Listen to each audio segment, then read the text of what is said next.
Hey there, welcome to Jackie Talks Horror. I'm Jackie and today I'm going to be doing a spoiler-free review of the next in the Final Destination franchise, Final Destination 3. But I am going to be using the trailer and some images from IMDb.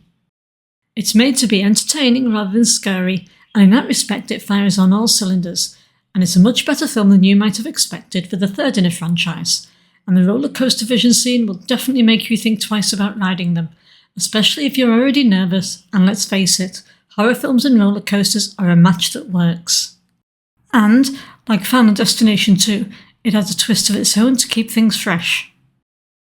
Okay, so let's start with the characters. Now as always, there are a fair few characters in this film, but the main ones are Wendy Christensen, played by Mary Elizabeth Winstead. She has this film's vision. She seems pretty normal as a teenager, with a responsible attitude. She gets shaken after the vision and seems reluctant to believe what's going on at first, but soon pulls herself together to fight Death's design. Winstead does manage to bring some solid energy to her character and is probably one of the more likeable and relatable main characters of the franchise, and that's definitely a plus for this film. Next is Kevin Fisher, played by Ryan Merriman. One of the people Wendy saves as he gets off the ride with her. He, in my opinion, has the most interesting character arc in this film, and the transformation of the character by the end of the film is believable, and that's down to the great acting here by Ryan. He seems to be the first believer in Death's design, but he convinces Wendy very quickly. Next, we have Ian McKinley, played by Chris Lemch, and Erin, played by Alex Johnson. These two are girlfriend and boyfriend and are pretty goth and unusual to begin with. They ridicule the idea of Death stalking them. Erin seems pretty okay, but Ian comes over as a bit of an a-hole. Finally, every film has its annoying character, and next up is Frankie Cheeks, played by Sam Easton. He is the annoying character for this film, but boy, his kind of annoying is over the top and definitely memorable.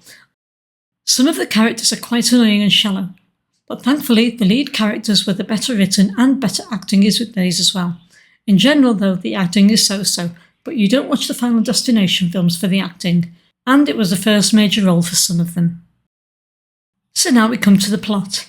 The IMDb plot synopsis reads, Wendy Christensen and a group of teens who escaped a fatal roller coaster crash face a bloody date with Death. The survivors are stalked by Death one by one, and Wendy tries to get them to understand what is going on, but as ever, Death is unstoppable, with increasingly gory and horrific kills. And now we come to the pacing. With a runtime of 1 hour 30 minutes, it starts fast and action-packed. We get to know the characters before the premonition as they show off their various character traits or openly tell us them, and the film gets right into ominous warnings.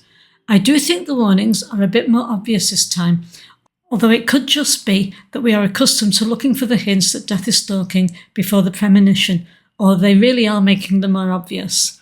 After the premonition though, it slows down, but it maintains a strong balance between character development and building suspense, keeping you on edge for the next kill throughout. And now some director and production notes. As with the first Final Destination, this was written and produced by Glenn Morgan and James Wong, and directed by James Wong. The opening vision was quite well done in my opinion, although you could say the CGI on some of it and the rest of the film was not too good. Also, a lot of the deaths in that vision were actually off screen. It is cut so that you really don't notice, but I really do like this vision. Now this film lacks the excellent Tony Todd as Bloodworth to creepily give the warnings and advice, so in this you have to watch while they figure it out themselves. Even though there's no Bloodworth, the voice of the devil outside the roller coaster ride and the voice on the PA system on the train is Tony Todd, so at least you do get his presence in the film. The script blends dark ironic humour with tension and a constant sense of dread, and is the first film in the franchise to show some brief nudity, but it is limited to a single scene. There is colourful and creative cinematography by Robert McLaughlin, and a thrilling musical score fitting to the action and suspense by Shelley Walker, who also wrote the score for the first two films.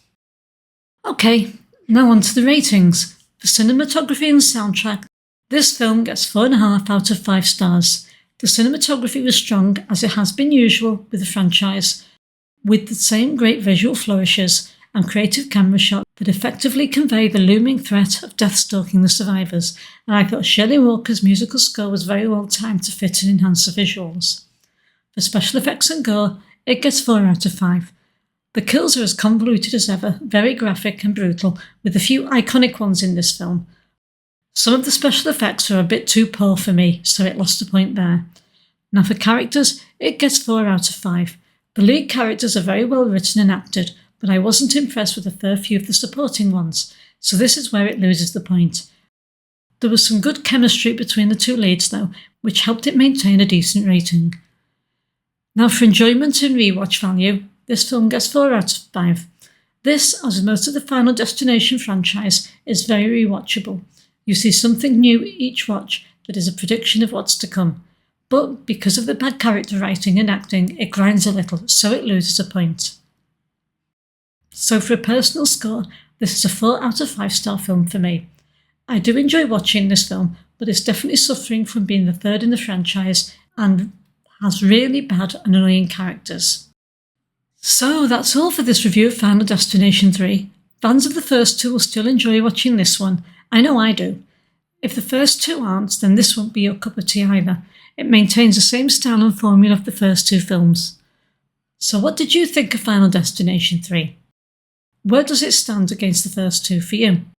Do leave your comments down below, but remember to be respectful, and remember this is only my opinion of this film. It'd be a boring old world if we all like the same things. Don't forget to hit like and subscribe and click the bell so you don't miss what's coming next on this channel. This is Jackie signing off. Take care and see you next time.